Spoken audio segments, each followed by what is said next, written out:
धड़कनें तेज, सांसें उखड़े हुए और पसीने से तरबतर।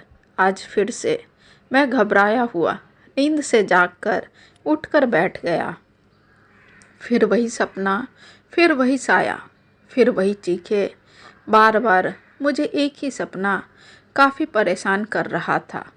समझ नहीं आ रहा था कि आखिर ऐसे सपने मुझे हर रोज़ क्यों आते हैं। क्या संबंध है इस सपने से मेरा और उस खून से लथपथ लड़की से, जो दिखती तो है पर धुंधला धुंधला सा क्यों है उसका चेहरा। और वो झाड़ी, वो होटल, कुछ समझ नहीं आ रहा था मुझे। मैं वरुण, 25 साल का लड़का हूँ। एक मल्टीनेशनल कंपनी में काम करता हूँ। शहर से दूर इन खुली वादियों में मेरा घर है और मैं अपने माता पिता के साथ रहता हूँ। अभी भी मैं अपने ऑफिस में ही हूँ और रात के 10 बजने को है। इसलिए मैं अपना कंप्यूटर स्क्रीन बंद किया और गाड़ी की चाबी लेकर निकलने लगा कि तभी मेरे बॉस ने मुझे एक और पेंडिंग फाइल पकड़ा दिया और कहा, जल्दी से इसे भी कंप्लीट कर दो वरुण, कल क्लाइंट को भेजना है। मेरे पास कोई दूसरा ऑप्शन नहीं था, इसलिए मैं अपना बैग और गाड़ी की चाबी टेबल पर रखकर कंप्यूटर फिर से ऑन किया और काम करने लगा कि तभी मोबाइल पर घंटी बजने लगी। देखा तो माँ का फ़ोन था। मैं फ़ोन रिसीव किया तो माँ कहने लगी, बेटा कहाँ है तू? आज अभी तक आया नहीं। देख रात बहुत हो रही है तो जल्दी से आ जा। बस काम ख़त्म करते ही यहाँ से निकल आऊँगा माँ। मुझे आने में लेट हो जाएगा तो आप खाना खाकर सो जाओ। ठीक है बेटा, पर ठीक से आना। वो रास्ता बहुत सुनसान है ना, इसलिए कह रही हूँ। और ठंड भी है और हल्की बारिश भी हो रही है, तो संभल कर आना बेटा। हाँ माँ, ठीक है, कहकर मैं जल्दी से काम निपटाने लगा। काम करते करते रात के 11:30 बज चुके थे। मैं काम ख़त्म करके जल्दी से अपना बैग उठाया और गाड़ी की चाबी लेकर पार्किंग में गया और जल्दी से बैठकर वहाँ से निकल गया, क्योंकि अब मुझे जोड़ों की भूख भी लग रही थी। वैसे तो बाहर भी खा सकता था, पर मैं बाहर का खाना अवॉइड ही करता हूँ, क्योंकि मुझे बाहर का तेल मसाला हजम नहीं होता है। इसलिए जल्दी तेज़ गति से अपनी गाड़ी भगा रहा था ताकि माँ के हाथों का खाना जल्द से जल्द खा सकूँ। मैं अभी ये सब सोच ही रहा था कि अचानक गाड़ियों की लंबी कतार देखकर मुझे भी ब्रेक लगाना पड़ा, क्योंकि आगे लंबा जाम था।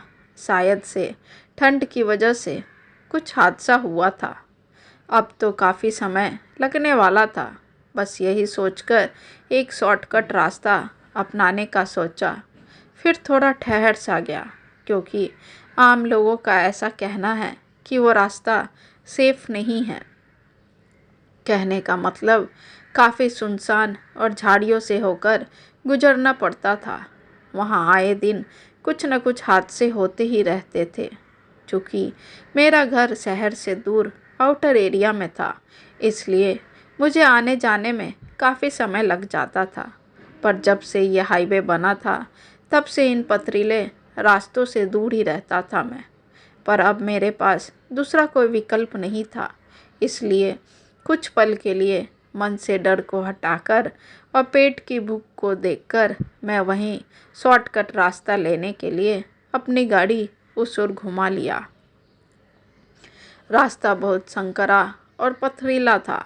मैं धीरे धीरे अपनी गाड़ी को बढ़ा रहा था कि तभी कुछ देर बाद मेरे गाड़ी के टायर पंचर हो गए। अब मुझे समझ नहीं आ रहा था कि मैं क्या करूं, क्योंकि गाड़ी से बाहर निकालना यानी आफत को न्योता देने जैसा था। क्योंकि आज तक जो भी रात को इस रास्ते से गया, वो कभी अपने घर पहुंच नहीं पाया, ऐसा यहाँ के लोगों का कहना है। मुझे कुछ समझ नहीं आ रहा था कि अब क्या करूं। मन डर भी रहा था और घबराहट भी हो रही थी, ये सोच सोच कर कि कहीं ये रात मेरी अंतिम रात न हो। वैसे तो मैं ऐसी चीज़ों को नहीं मानता, पर जब इंसान उस परिस्थिति में रहता है तब उसे ये सब सोचने पर मजबूर कर देती है। खैर, मैं कुछ देर यूं ही गाड़ी में बैठा रहा और सोचा किसी मैकेनिक को कॉल करके बुला लेता हूँ, पर जैसे ही मैं मोबाइल उठाया वो स्विच ऑफ हो गया। अब मेरे पास कोई चारा नहीं बचा था, इसलिए मैं डरते डरते गाड़ी से बाहर उतरा और गाड़ी का पंचर बनाने के लिए सामान निकालने की कोशिश करने ली। पर अंधेरा इतना था कि ठीक से कुछ दिखाई ही नहीं दे रहा था। अब तो मुझे कुछ समझ ही नहीं आ रहा था कि अब करूँ तो क्या करूँ, क्योंकि रात के 1 बजने वाले थे और ठंड के कारण दूर दूर तक कुछ दिखाई भी नहीं दे रहा था। अब तो मुझे उस सुनसान सड़क पर आगे चलना ही था। मैं गाड़ी को लॉक करके उसी रास्ते पर निकल पड़ा। कुछ दूर चलने के बाद मुझे दूर एक छोटा सा होटल दिखाई दिया, जिसमें एक छोटी सी बल्ब जल रही थी।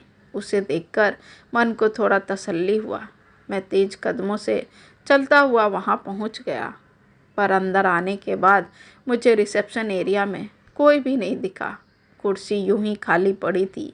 मैं 1-2 बार आवाज़ भी लगाया, शायद से कोई बाहर आ जाए, पर मेरी आवाज़ पर भी जब कोई नहीं आया तो मैं आगे कॉरिडोर की तरफ बढ़ने लगा। देखा तो एक कमरा खुला था। मैं अंदर झांका तो एक लड़की पीठ की तरफ मुँह करके वहीं कुर्सी पर बैठी हुई थी। मैंने उनसे कहा, जी एक कमरा मिलेगा क्या, या कोई ऐसी जगह जहां मैं रात काट सकूं। वो दरअसल मेरी गाड़ी पिछले चौराहे पर ख़राब हो गई है और इतनी रात को घर के लिए कोई सवारी भी नहीं मिलेगी, और भूख भी जोरों से लगी है, तो कुछ खाने को मिलेगा क्या। मेरे इतना कहने पर वो लड़की उठकर खड़ी हुई और पलटकर मेरी तरफ आगे बढ़ने लगी। जैसे ही मेरी नज़र उसकी नज़रों से टकराई, पल भर के लिए ऐसा लगा मानो वो वही ख्वाब वाली लड़की हो। इतनी खूबसूरत थी वो कि मेरे लफ्ज़ मेरे मुंह में ही अटक गए, और वो भी बिना कुछ कहे वहाँ से बाहर चली गई। उनकी चुप्पी देखकर मैं बस वहीं ठंड से थरथराते हुए अपनी दोनों हथेलियों को आपस में रगड़ने लगा कि तभी वो लड़की हाथ में खाने की थाली लेकर आई और सामने रखे मेज पर रख देती है और आंखों से इशारा करते हुए कहती है, खाओ। मैं भी चुपचाप खाना खाने बैठ गया, ये सोचकर कि शायद ये गूंगी हो, इसलिए मुंह से कुछ बोल नहीं रही है। मैं खाना खा रहा था और वो चुपचाप उसी कुर्सी पर बैठी थी। मैं खाते खाते अपनी कनखियों से उसकी खूबसूरती को निहार रहा था। वो थी ही इतनी सुंदर कि कोई भी इंसान उसे बार बार देखे बिना नहीं रह सकता था। साथ में मेरे मन में ये भी सवाल उठ रहे थे कि बेचारी कुछ तो मजबूरी रही होगी जो इतनी रात में और ऐसे सुनसान से जगह पर काम करती होगी, वरना कौन लड़की चाहेगी ऐसे वीरान में यूं जॉब करना।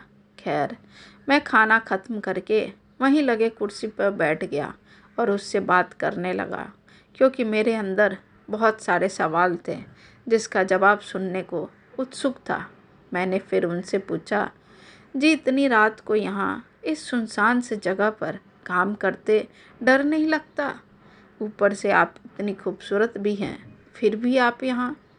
मेरे सवाल सुनकर वो होठों से कुछ न कह सकी, बस उसकी आंखों से निर्झर धारा बहने लगे।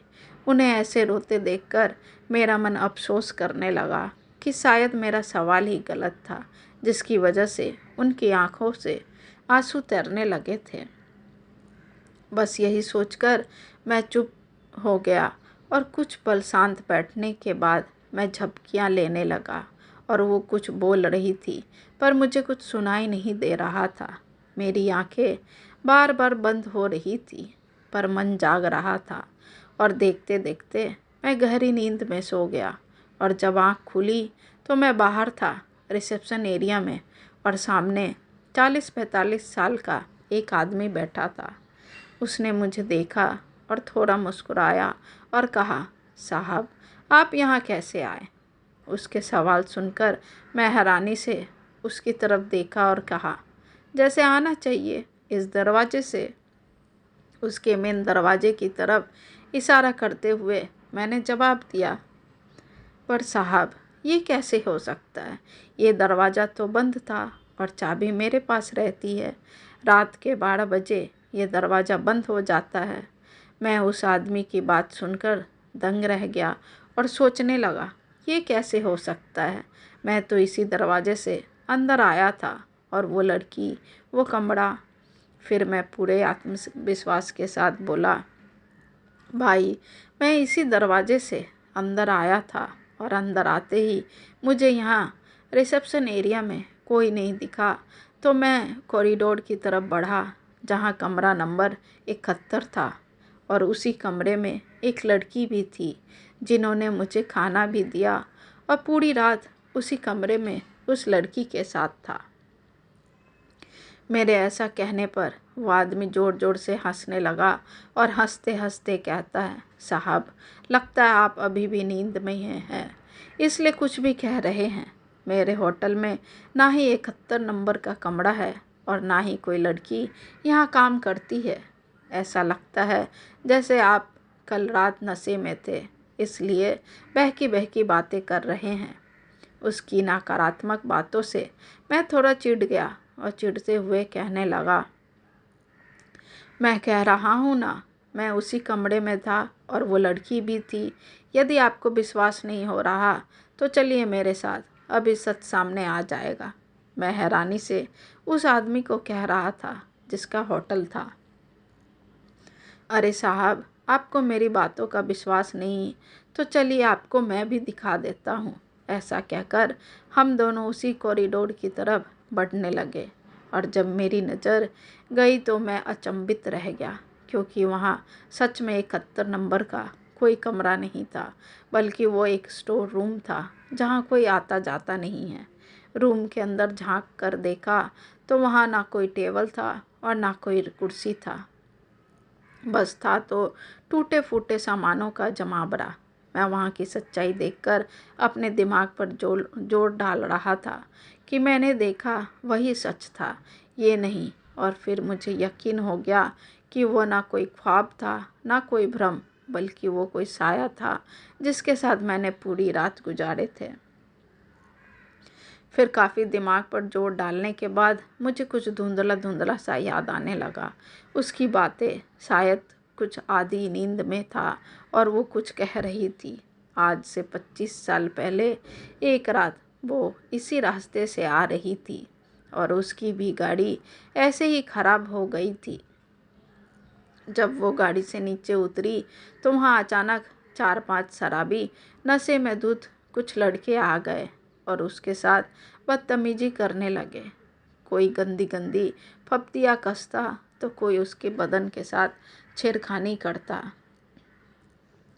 वो वहाँ से दौड़कर भाग ही रही थी कि तभी एक लड़का आया जो बिल्कुल मेरी तरह यानी मैं था और आते ही उसे बचाने लगा। मैं उसे वहाँ से ले जाने लगा कि तभी उन शराबियों ने मेरे सिर पर पत्थर से वार किया और मैं उसी समय दम तोड़ दिया। मेरे मरने के बाद उन शराबियों ने मेरे साथ एक एक करके बलात्कार किया। मैं चीखती रही, चिल्लाती रही, उसके आगे हाथ जोड़े, पर उन शराबियों ने मुझे इतना प्रताड़ित किया कि मेरा जिस्म बेजान हो गया। दर्द और जख्म ने मेरे शरीर का साथ छोड़ दिया और मैं बेहोश हो गई।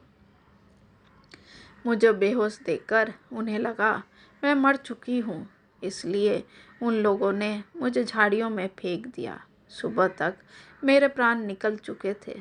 बस वही कर्ज चुकाने आज आई हूँ, क्योंकि मेरी खातिर तुम्हें अपने जान से हाथ धोना पड़ा था। मैं बस ये सब याद करके वहीं धम से नीचे बैठ गया और सब समझ आने लगा। वो सपना, वो लड़की, उसकी आंखों में तैरते आंसू, वो ख्वाब ही थे जो मैंने 25 साल पहले जिए थे। उस दिन के बाद मुझे फिर कभी वो सपना नहीं आया। शायद वो आज पृथ्वी लोक से जा चुकी थी अपने एहसानों को चुकाकर।